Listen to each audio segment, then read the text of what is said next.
नामदार बावनकुळे साहेबांची माझी भेट झाली. त्यात कुठलाही राजकीय संदर्भ नाही आहे, कुठली राजकीय चर्चासुद्धा झालेली नाही आहे. विषय इतकाच होता की कोल्हापूर जिल्हा क्रिकेट असोसिएशनचा अध्यक्ष मी आहे आणि जिल्हा क्रिकेट असोसिएशनच्या माध्यमातून एक 30 एकर जमीन ही महसूल खात्याची हे जिल्हा क्रिकेट असोसिएशनला देण्यात येणार आहे आणि म्हणून त्याचे थोडे बारकावेची चर्चा करण्यासाठी ही माझी भेट होती.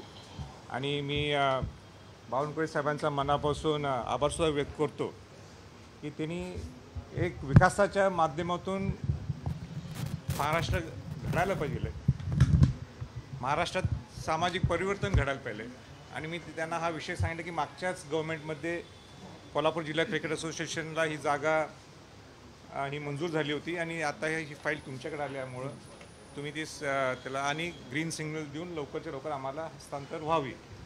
त्यांनी एकदम सकारात्मक दृष्टिकोनातून हा विषय घेतला. कोल्हापूर जिल्हाधिकाऱ्यांना सुद्धा सांगितलं की ह्यातून मुंबईच्या नंतर पुण्यात हे इंटरनॅशनल क्रिकेट स्टेडियम्स आहेत, विदर्भामध्ये नागपूरला आहे आणि जर कोल्हापूरसाठी जर इंटरनॅशनल स्टेडियम जर होऊ शकत असेल, प्रामुख्याने पश्चिम महाराष्ट्र आणि पूर्ण कोकण पट्ट्यातल्या लोकांना त्याचा फायदा होईल.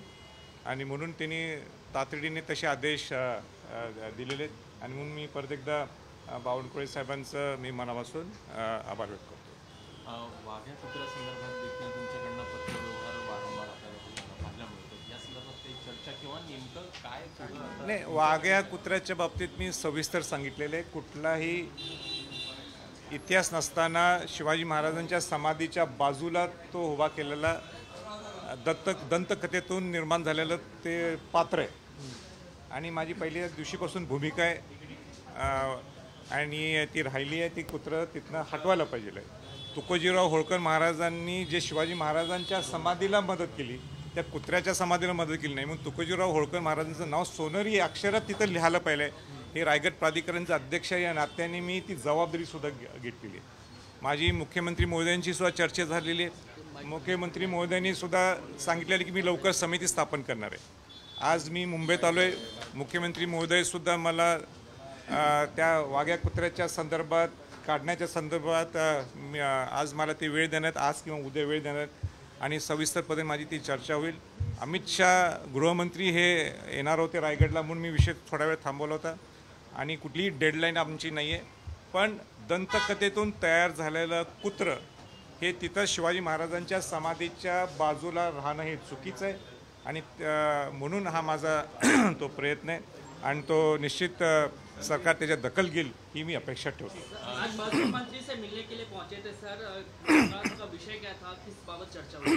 नहीं, आज कोई राजकीय चर्चा नहीं हुई.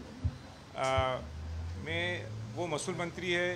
कोल्हापुर डिस्ट्रिक्ट क्रिकेट एसोसिएशन का एक इंटरनेशनल स्टेडियम वो महसूल खाते की ज़मीन है. वो सब प्रोसीजर, सब फॉर्मेलिटी सब कंप्लीट हुए. वो फाइल उनके पास आई हुई है. वो उनको मैं दरख्वास्त करने के लिए आया था कि आप इमीडिएटली वो सैंक्शन कर दीजिए. यानी जैसे मुंबई में इंटरनेशनल स्टेडियम है, पुणे में है, नागपुर में, वैसे एक कोल्हापुर में भी हो सकता है. कोल्हापुर का उसका फ़ायदा सब वेस्टर्न महाराष्ट्र और कोकण बेल्ट के सब जिल्हों को होगा. इसलिए मैं आज मेरी मीटिंग हुई. सर, शिवस्मारक हे राजभवनाच्या जागेवर झालं पाहिजे अशी मागणी उदयनराजेंनी केली होती. आता त्याला उद्धव ठाकरे यांनी पाठिंबा दिलेला आहे. नाही, तर मुंबईत शिवाजी महाराजांचं स्मारक व्हायला पाहिजे, त्याबद्दल काही दुमत नाही आहे. कारण का अरबी समुद्रात ज्यावेळी हे जलपूजन झालं होतं किंवा भूमिपूजन झालं होतं, मी स्वतः त्यावेळी होतो आणि मी मोठं आंदोलनसुद्धा मध्यंतरी केलं होतं की इथं तुम्ही नुसतं जाहीर केलेलं आहे आणि अरबी समुद्रात शिवाजी महाराजांचं स्मारक व्हायला. त्यावेळी 3,000 कोटी बजेट होतं. नंतर आता किती 30,000 कोटी झालं असेल. शक्य होऊ शकत नाही ते आणि म्हणून शिवाजी महाराजांचं स्मारक व्हायला पाहिजे.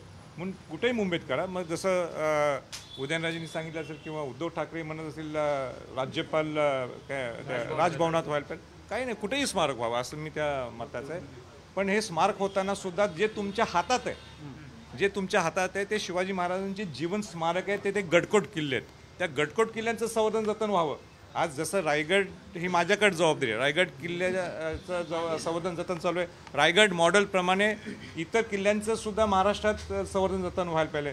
उलटं मी तर मुख्यमंत्री महोदयांना सांगितलेलं आहे की आम्ही एक फोर्ट फेडरेशन स्थापन केलेलं आहे. या फोर्ट फेडरेशनसाठी एक तुम्ही 25 किल्ले हे आम्हाला तुम्ही दत्तक घ्या. आम्हाला 1 रुपया सरकारकडनं नको, आम्ही पैसे उभा करतो. आणि जेणेकरून रायगड मॉडेलप्रमाणे रायगडप्रमाणे आपण देशात राज्यातील 25 किल्ले हे फोर्ट फेडरेशनच्या माध्यमातून आपण संवर्धन जतन करू. किंबहुना फोर्ट फेडरेशनकडे त्यांना द्यायचं नसेल सुद्धा, NGO आहे ते, जर द्यायचं नसेल सुद्धा तर सरकारने सुद्धा जबाबदारी घ्यायला पाहिजे की हे जीवन स्मारक आहेत, याच्यातून खऱ्या अर्थाने हिंदवी स्वराज्य स्थापन झालं, प्रस्थापित झालं, घडलं. आणि म्हणून शिवाजी महाराजांना खऱ्या अर्थाने आपण सगळ्यांची जबाबदारी, याच्यात राजकारणाच्या पलीकडचा हा विषय. जर आपल्याला खऱ्या अर्थाने जीवन स्मारक शिवाजी महाराजांची उभी करायची असतील तर आपण गडकोट किल्ल्यांचं, प्रमुख गडकोट किल्ल्यांचं संवर्धन हे होणं गरजेचं. देश विदेशातील प्रत्येक घडामोडींचे लाईव्ह अपडेट मिळवण्यासाठी आता साम टीव्हीच्या सर्व सोशल मीडिया प्लॅटफॉर्मला लाईक, फॉलो आणि सबस्क्राईब करा. तसंच सर्व नोटिफिकेशनसाठी बेल आयकॉन प्रेस करायला विसरू नका.